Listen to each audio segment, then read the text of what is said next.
আচ্ছা, ডালপা মকিমপুর ব্রিজের এই ভিডিওটা আপলোড দেওয়ার পরে, মানে যে ছেলেটা মারা গেছে, আমি এটা নিয়ে একটা ভিডিও আপলোড দেওয়ার পরে আমার কাছে অরিজিনাল যে ভিডিওটা সেটা আসছে, একজন আমাকে দিছে। এই ছেলেটা কিভাবে মারা গেছে এটা আমি আপনাদেরকে এক্সপ্লেন করি।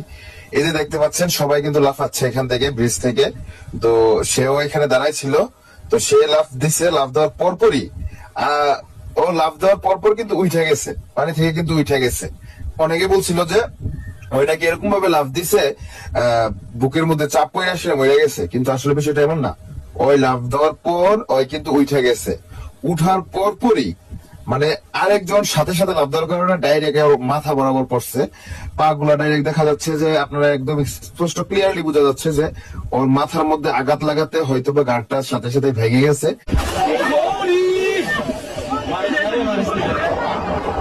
হয়তোবা তখনই তার মৃত্যুটা হয়। পড়ার পানি থেকে উঠে না। সবাই কিন্তু আবার তাকে দেখতেছে যে ওই কিন্তু উঠতেছে না। সবাই কিন্তু অবাক হয়ে গেছে, হায় রে কি হইলো হঠাৎ করে।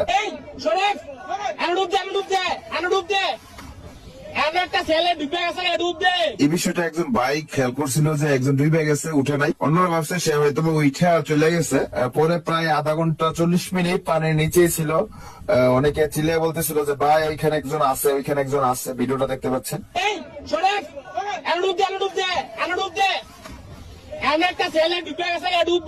পরবর্তীতে সে তাকে মৃত উদ্ধার করা হয় আর কি। তো মানুষের মরণটা কিভাবে আসে দেখতে পাচ্ছেন, মানে ওই কিন্তু হাসি খুশি ভাবে লাফ দিচ্ছিল।